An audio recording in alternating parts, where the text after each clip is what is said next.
નમસ્કાર મિત્રો, welcome to my channel Dave classes English for all. મિત્રો, આજે આપણે ધોરણ 6 ના અંગ્રેજીમાં યુનિટ 4 ની અંદર આ જે સ્ટોરી છે, વાર્તા છે, એ આપણે ભણવા જઈ રહ્યા છીએ. અફ્રેડ ઓફ રેન રિયલી, બરાબર. અને આગળના આપણે જે વાર્તા છે એના પ્રશ્નોના જવાબ છે, ખાલી જગ્યા છે, બરાબર. આ પોએમ છે, એ બધું જ આપણે યુનિટ 4 નું ભણી ગયા છીએ. જો તમારે હજી પણ ભણવાનું બાકી હોય તો ચોક્કસથી અમારા વિડીયો જે છે આની નીચે ડિસ્ક્રિપ્શનમાં લિંક આપેલી છે ધોરણ 6 ના પ્લેલિસ્ટની, ત્યાં જઈને તમે વિડીયો જોઈ શકો છો. અને મિત્રો, જો તમને વિડીયો ચોક્કસથી પસંદ આવે તો એને લાઇક કરજો અને મિત્રો સાથે શેર કરજો. તમારા કમેન્ટ આપવાનું ચોક્કસથી ભૂલશો નહીં અને અમારી ચેનલ પણ સબસ્ક્રાઈબ કરજો આવા વધુ વિડીયો જોવા માટે. હિયર વી ગો મિત્રો. જો ટાઇટલ છે જે, બરાબર, આ વાર્તાનો એ છે અફ્રેડ ઓફ રેન. અફ્રેડ એટલે નાથી ડરવું, ઓફ એટલે ના, રેન એટલે વરસાદ. વરસાદથી ડરવું, રિયલી સાચે જ, બરાબર, ડરવું જોઈએ કે ન ડરવું જોઈએ એવી અહીંયા વાત કરવામાં આવી છે. બહુ સરસ એવી વાર્તા છે, એમાંથી આપણને શીખવા પણ મળશે, બરાબર. ભાઈ બહેનની વાર્તા છે મિત્રો. અહીંયા ચિત્ર આપણને દેખાય છે, બરાબર, કે કૃષ્ણ ભગવાને કઈ રીતે ગોવર્ધન પર્વત ઉપાડ્યો હતો અને લોકોનો જીવ બચાવ્યો હતો, બરાબર, એનું આ ચિત્ર છે. જો ભાઈ બહેનની વાર્તા છે. Siddhu excitedly ran out to play in the rain. Siddhu, બરાબર, એક છોકરાનું નામ હતું સિદ્ધુ. એક્સાઇટેડલી, બરાબર, ઉત્સાહ સાથે, રેન એટલે દોડ્યો, આઉટ એટલે બહાર, ટુ પ્લે એટલે રમવા માટે, ઇન ધ રેન વરસાદમાં, બરાબર. આપણને બધાને, મોટાભાગના જે છે લોકો, એમને વરસાદમાં રમવું, બાળકોને ખાસ કરીને ગમે છે, પસંદ હોય છે. સિદ્ધુને પણ અહીંયા પસંદ હતું, એટલે ફટાફટ વરસાદ આવે છે એવો જ દોડીને બહાર જાય છે.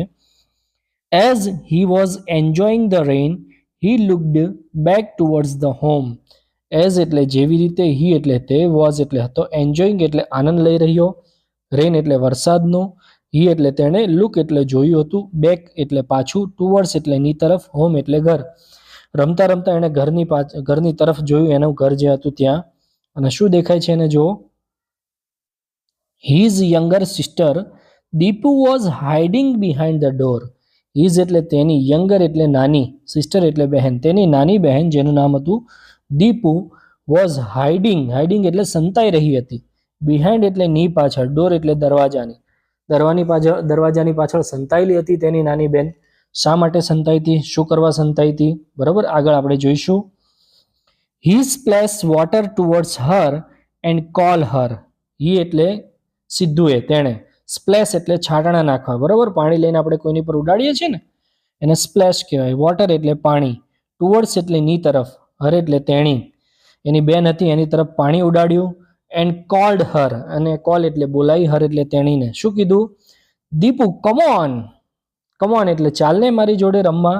Let's play in the rain. Let's એટલે ચાલો આપણે, પ્લે એટલે રમીએ, ઇન એટલે માં, રેન એટલે વરસાદમાં. ચાલો ને આપણે વરસાદમાં રમીએ. દીપુ જલ્દી આવીને. It's so much fun. It એટલે તે, સો એટલે ખૂબ જ, મચ એટલે ખૂબ જ, ફન એટલે આનંદ, ખૂબ જ આનંદ આવે છે, બહુ મજા આવે છે વરસાદમાં રમવાની. ચાલને દીપુ મારી સાથે રમને. તો જો દીપુ શું કહે છે એના ભાઈને. નો ભાઈ, the cloud will fall on me. I will get lost in the cloud. No ભાઈ, બરાબર, નો એટલે ના પાડે છે, ભાઈ એટલે ના ભાઈ. ક્લાઉડ એટલે વાદળ, વિલ ફોલ એટલે પડશે, ઓન મી એટલે મારા પર વાદળ પડશે અને હું, આઈ વિલ ગેટ લોસ્ટ, બરાબર, લોસ્ટ એટલે ખોવાઈ જવું, ઇન ધ ક્લાઉડ એટલે વાદળમાં. જો વાદળ મારા પર પડશે તો હું વાદળની અંદર ખોવાઈ જઈશ, મને ડર લાગે છે, એટલે હું બહાર વરસાદમાં રમવા આવીશ નહીં. આપણને પણ મોટા ભાગના જેવા લોકો હોય છે, જ્યારે વીજળીનો અવાજ થાય છે ત્યારે ડર લાગે છે, બરાબર. દીપુને પણ ક્યાંક એવું જ કંઈક ડર લાગે છે કે વાદળ પડશે, વીજળી પડશે, બરાબર. તો શું કહે છે એનો ભાઈ. ઓ રિયલી, કમ આઉટસાઇડ. ઓ એટલે અરે, રિયલી એટલે સાચે એવું થાય. કમ એટલે આઈ, આઉટસાઇડ એટલે બહાર. Look, I am here. Look એટલે જો, આઈ એમ એટલે છું, હિયર એટલે અહીંયા, હું અહીંયા જ છું. I will catch the cloud. I એટલે હું, વિલ કેચ એટલે કેચ કરીશ, પકડી લઈશ, ક્લાઉડ એટલે વાદળ. જો વાદળ પડશે ને તો હું પકડી લઈશ, બરાબર. આવું કોણ કહે છે? એક ભાઈ છે, પોતાની બેનને કહે છે. ભાઈ બહેનનો પ્રેમ પણ આની અંદર દેખાય છે મિત્રો, આપણે ચોક્કસથી જોઈ શકીએ. I won't let it fall on you. I એટલે હું, વોન્ટ એટલે નહીં, ફોલ એટલે પડવા દઉં, ઓન યુ એટલે તારા ઉપર. હું વાદળને તારા પર પડવા દઈશ નહીં, હું એને કેચ કરી લઈશ. તો શું કહે છે જો દીપુ? બંનેની વાતચીત બહુ સરસ છે ભાઈ બહેનની. દીપુ કહે છે ભાઈ યુ આર લાઈંગ. ભાઈ એટલે ભાઈ, યુ એટલે તું, આર એટલે છું, લાઈંગ એટલે જૂઠો. તો જૂઠું બોલી રહ્યો છું. બરાબર, કેમ જૂઠું બોલી રહ્યો છું? Your hands are too small. Your એટલે તારા, હેન્ડ્સ એટલે હાથ, આર એટલે છે, ટુ એટલે ખૂબ જ, સ્મોલ એટલે નાના. તારા હાથ તો ખૂબ જ નાના છે. How will you catch the cloud? How એટલે કઈ રીતે, યુ એટલે તું, કેચ એટલે પકડી શકીશ, ક્લાઉડ એટલે વાદળને. જો દીપુ કેવો પ્રશ્ન કરે છે કે વાદળ તો કેવડું મોટું છે અને તારા હાથ તો નાના છે, તો એવું કહે છે કે ભાઈ તું વાદળને પકડી લઈશ, તો તું ખોટું બોલી રહ્યો છો. બરાબર. દીપુ આસ્ક કન્ફ્યુઝિંગલી. બરાબર, કન્ફ્યુઝન થઈને એ પૂછે છે કે ભાઈ તું કઈ રીતે એને હાથ, તારા નાના હાથ છે તો પકડી શકીશ. બરાબર. તો હવે આગળ સિદ્ધુ એને શું જવાબ આપે છે? જો મિત્રો, ભાઈ બહેનનો પ્રેમ પણ અહીંયા દેખાય છે. સિદ્ધુ સેડ. સિદ્ધુએ સેડ એટલે કહ્યું, don't you remember our grandma told a story from the Shrimad Bhagavad Gita yesterday? Don't you એટલે શું તને નથી, રિમેમ્બર એટલે યાદ, અવર એટલે આપણા, ગ્રાન્ડમા એટલે દાદીમાએ, ટોલ્ડ એટલે કહી હતી, સ્ટોરી એટલે વાર્તા, ફ્રોમ શ્રીમદ ભગવતમાંથી કીધી હતી, યસ્ટરડે એટલે ગઈકાલે. તો અહીં યાદ નથી આપણને વાર્તા કીધી હતી. God Krishna lifted a huge mountain Govardhan on his little finger. God Krishna, ભગવાન કૃષ્ણએ, લિફ્ટેડ એટલે ઉચક્યો હતો, હ્યુજ એટલે મોટો, માઉન્ટેન એટલે પર્વત, ગોવર્ધન પર્વત ઉચક્યો હતો, on his little finger, little એટલે નાની, ફિંગર એટલે આંગળી, ટચલી આંગળીએ ઉચક્યો હતો. તને યાદ નથી એ વાર્તા આપણને કીધી હતી? તો હવે જો દીપુ શું કહે છે, એની બેન પણ એ છે, I too will raise my hand just like him and catch the cloud. અહીંયા સિદ્ધુ કહે છે આઈ ટુ, આઈ એટલે હું, ટુ એટલે પણ, હું પણ, રેઝ એટલે ઊંચા કરીશ, માય હેન્ડ્સ એટલે મારા હાથ, જસ્ટ લાઈક હિમ ભગવાનની જેમ જ, કૃષ્ણ ભગવાનની જેમ જ, and catch the cloud, catch એટલે પકડી લઈશ, ક્લાઉડ એટલે વાદળને નીચે પડવા દઈશ નહીં. How can I let anything happen to my dear little sister? જો આ ભાઈનો પ્રેમ છે. હાઉ કેન એટલે કઈ રીતે, આઈ એટલે હું, લેટ એટલે થવા દો, એનીથિંગ એટલે કંઈ પણ, હેપન એટલે થાય, માય એટલે મારી, ડિયર એટલે પ્રિય, લિટલ સિસ્ટર એટલે નાની બહેન, મારી નાની બહેનને કેમ કંઈ પણ થવા દઉં? બરોબર, બહુ સરસ એવું અહીંયા વાત કરે છે ભાઈ પોતાની બેન માટે. પણ જો બેન પણ બુદ્ધિશાળી છે, એ પણ દિમાગ લગાવે છે, ભલે ડરતી છે. શું કહે છે?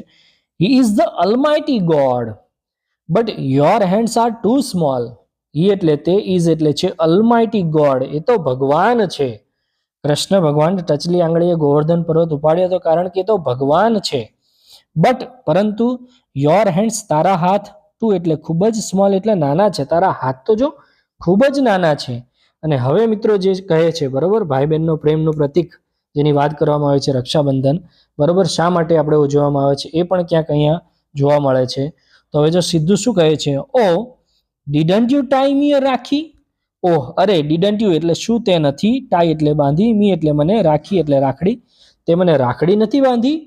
Look the power of this rakhi has come into my hands. Look એટલે જો, પાવર એટલે શક્તિ, તાકાત, ધીસ રાખી એટલે આ રાખડીની, કમ એટલે આવી છે, ઇન માય એટલે મારા, હેન્ડ્સ એટલે હાથમાં.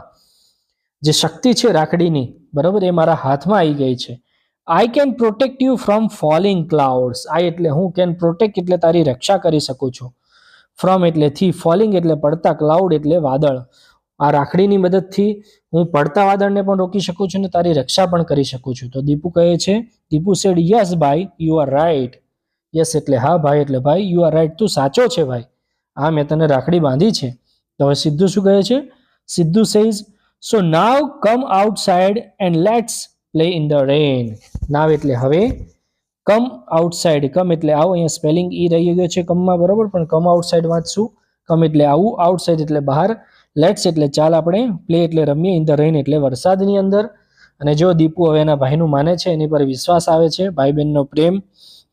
Saying this he went inside and pull Deepu outside in the rain. Saying this, saying એટલે કહીને, ધીસ એટલે આ, આટલું બોલીને, હી વેન્ટ તે ગયો, ઇનસાઇડ એટલે અંદર, પુલ એટલે ખેંચીને લાવે છે, દીપુ એટલે દીપુને, આઉટસાઇડ એટલે બહાર, ઇન ધ રેન એટલે વરસાદની અંદર.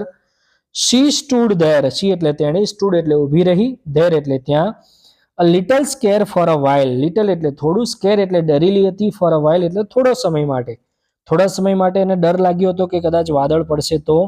પછી એના ભાઈની વાત માને છે, થોડું ડર લાગે છે, પણ પછી એ ખુશ થઈ જાય છે. જો પછી શું થાય છે, and then started playing with her brother. Then એટલે પછી સ્ટાર્ટેડ એટલે શરૂ કરી દે છે, પ્લેઇંગ એટલે રમવાનું, વિથ હર બ્રધર એટલે એના ભાઈ સાથે, ઇન ધ રેઇન એટલે વરસાદમાં. Now she was not afraid of rain. Now એટલે હવે, શી એટલે તેણી, નોટ એટલે નથી, અફ્રેડ એટલે ડરતી, ઓફ રેઇન એટલે વરસાદથી હવે એને ડર લાગતો નથી. બરાબર મિત્રો, આઈ હોપ કે તમને આ વાર્તા સારી રીતે સમજાઈ ગઈ છે. હવે અહીંયા શું કીધું છે મિત્રો, જો નીચે એક્ટિવિટીમાં find out the correct sentence from the pair and write them. બરાબર, આ બંનેમાંથી જે સાચું વાક્ય હોય એ આપણે શોધવાનું છે અને અહીંયા નીચે લખવાનું છે, ખાલી જગ્યા જે આપી છે એની અંદર. બરાબર, શું કહે છે, દીપુ વોઝ સિદ્ધુસ યંગર સિસ્ટર કે કઝિન સિસ્ટર. તો અહીંયા પહેલા નંબરનું વાક્ય છે એ અહીંયા લખવાનું રહેશે એમાં. બરાબર, પછી બીજા નંબરમાં બી વાક્ય છે એ અહીંયા લખવાનું રહેશે. ત્યારબાદ ત્રીજા નંબરમાં એ નંબરનું વાક્ય છે એ લખવાનું રહેશે. ચોથા નંબરની અંદર શું કહે છે, જો ચોથા નંબરમાં સીધું લિફ્ટેડ યુનિવાજન બી નંબરનું છે એ લખવાનું રહેશે. પાંચમા નંબરમાં છે ધ પાવર ઓફ રાખી, તો અહીંયા આવશે એ નંબરનું, એ પાંચમા નંબરમાં લખવાનું રહેશે. આ સાચા વાક્ય છે એ તમારે નીચે લખવાના રહેશે. ત્યારબાદ મિત્રો અહીંયા પ્રશ્નોના જવાબ છે. What is Sidhu asking Deepu to do. બરાબર, સિદ્ધુએ શું કીધું બરાબર દીપુને, તો એનો જવાબ અહીંયા આપેલો જ છે મિત્રો. બરાબર, સ્ટાર્ટિંગમાં જ આપેલો છે. He look backward. બરાબર, દીપુ વોઝ હાઇડિંગ બિહાર, he splashes water to her and called her. Deepu says come on let's play in the rain, it's so much fun. બરાબર, એવું કીધું કે ચાલ આવી જા પાણીમાં રમવા માટે, વરસાદમાં રમવા માટે. Deepu come on let's play in the rain, it's too much fun. આ પહેલાનો જવાબ રહેશે, એવું કીધું એને માટે. બીજું છે, did Sidhu promise to save Deepu. શું સિદ્ધુએ પ્રોમિસ કરી કે હું તને બચાવી લઈશ? તો શું આવશે અહીંયા, યસ હી ડીડ. બરાબર, આટલું જ લખવાનું રહેશે. ત્યારબાદ ત્રીજા નંબરનું છે, which game do you play with your brother and sisters. તમે તમારા ભાઈ બહેન સાથે કઈ ગેમ રમો છો એનું તમારે અહીંયા ત્રીજા નંબરના પ્રશ્નમાં તમારે જાતે જવાબ લખવાનો છે. બરાબર, ચોથા નંબરનો પ્રશ્ન છે, do the cloud fall on us. શું વાદળ છે આપણા પર પડી શકે છે? તો અહીંયા આવશે નો. ઓકે મિત્રો, અને છેલ્લો પાંચમા નંબરનો છે, what did God Krishna lift. ભગવાન કૃષ્ણએ શું ઉપાડ્યું હતું? બરાબર, તો એનો જવાબ પણ અહીંયા ઉપર જ આપેલો છે મિત્રો. બરાબર, જો આ રહ્યો, God Krishna lifted huge mountain Govardhan પર્વત ઓન હિઝ લિટલ ફિંગર. આ બેઠો જવાબ આપણે અહીંયા છેલ્લા પ્રશ્નમાં લખવાનો રહેશે. આઈ હોપ કે મિત્રો તમને આ વાર્તા પણ સારી રીતે સમજાઈ હશે અને આ પ્રશ્નોના જવાબ પણ ખબર પડી ગયા હશે. એના પછી આપણા નેક્સ્ટ વિડીયોની અંદર આપણે આ my real companion A story આપણે ભણવા જઈશું. એ પણ ખૂબ જ સરસ છે. સો અમારા વિડીયો પર નવા હો તો ચોક્કસથી વિડીયોને લાઇક કરજો, અમારી ચેનલને સબસ્ક્રાઈબ કરજો અને અન્ય મિત્ર સાથે ચોક્કસથી શેર કરજો. Thank you so much.